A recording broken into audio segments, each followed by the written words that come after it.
Hi guys, Assalamu alaikum wa rahmatullahi wa barakatuh. Sorry for saying that bad words.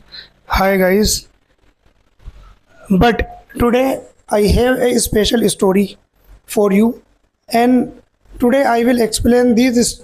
Today I will explain this story in a different way that I used to tell you, and I have told you a lot of stories about Islamic history, but this story is one of the best story that teaches us well about the compound effect, about the treaty, about the deal, and about how to deal the tough situation if you have any.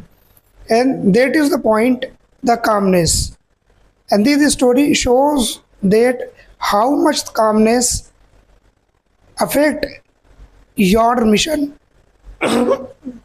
How does the calmness affect your mission and affect your dealing power and affect your business or affect your habit making power? And this is the story of Sulh Hudaybiyah, Treaty of Hudaybiyah. In Urdu, we said it Sulh Hudaybiyah, Sulh Hudaybiyah. What was the situation? Think about it.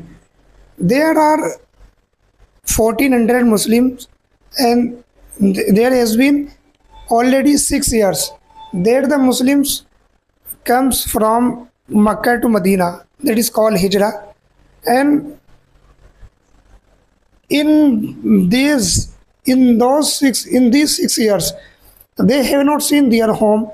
They have not seen the Kaaba. They have not meet their parents who are non-Muslims yet, and they decided to go with the purpose of that we will pray in the Kaaba and we will perform the Hajj, and all are going with the purpose to.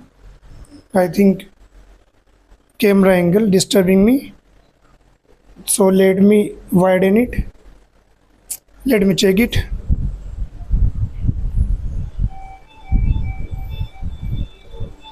Okay, we are at the right place.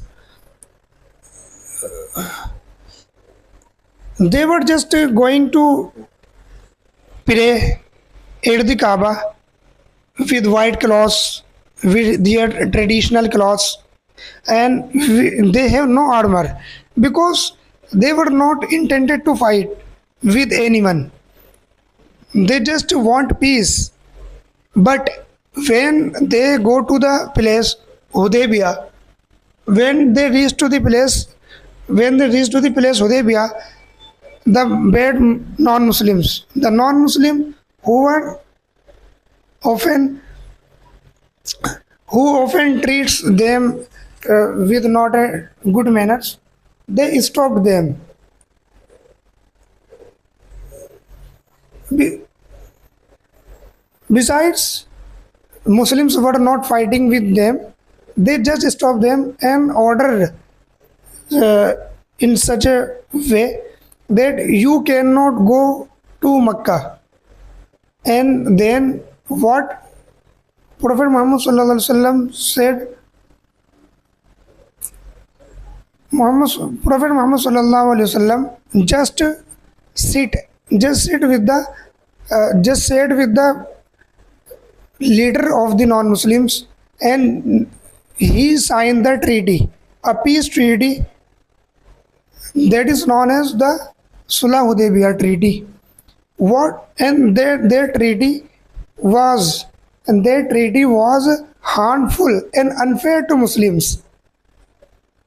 Why I'm calling it is unfair to Muslim? Because their treaty has two major rules that was unfair to Muslims.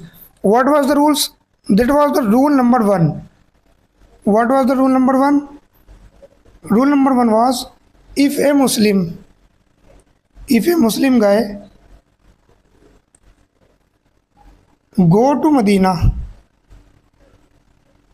if a Muslim guy who just accepted Islam in Makkah, if he go to Medina,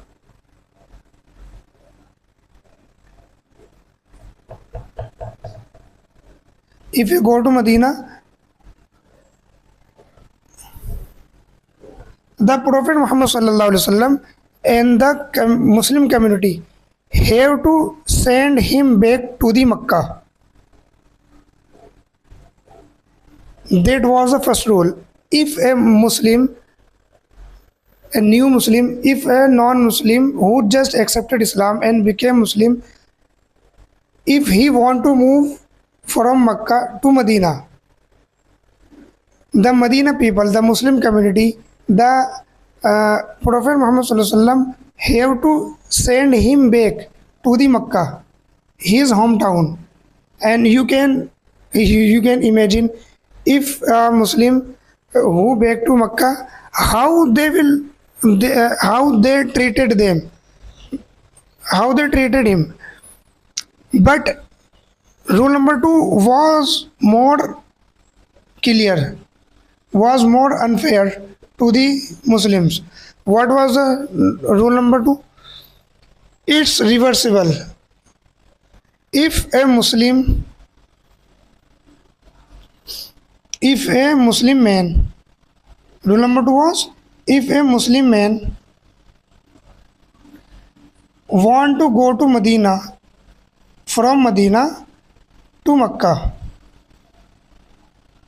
if a Muslim man who want to leave the Medina, who want to leave the Muslim community, who want to leave the surroundings of Medina, who want to leave the surrounding and the companionship of Prophet Muhammad sallallahu alaihi wasallam, if he wanted to go back to Makkah by his will, no one will stop him.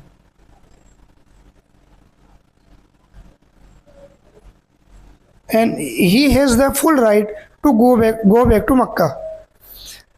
But the time when this treaty is signing and the Prophet ﷺ is signing, just imagine the concept, just imagine the scenario. The Prophet ﷺ signing the treaty, all are upset. All the Muslims were upset. Why we are signing this unfair treaty? Are we not on the right path, or we can fight with them?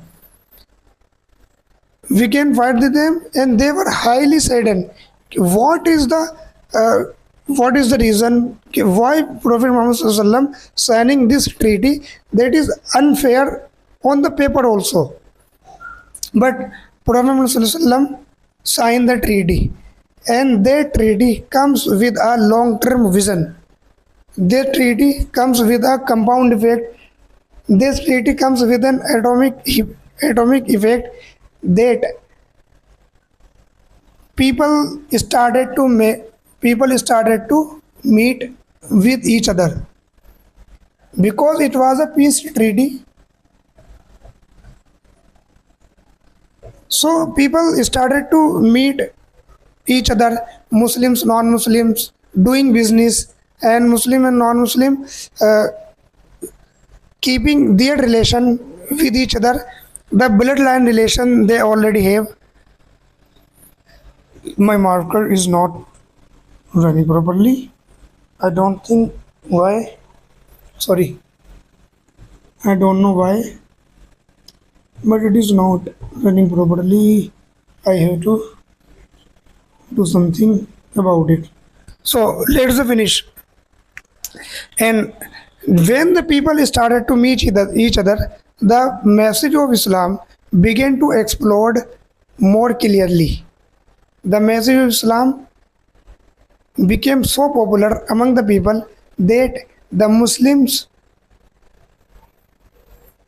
do business, the Muslims perform the business in such a way that Islam's order them. And if they were doing their business, they also follow the Islam. So by these manners of the Muslims, non-Muslim accepted Islam. Or in the compound effect, what was the compound effect of that habit? What was the compound effect of that treaty? That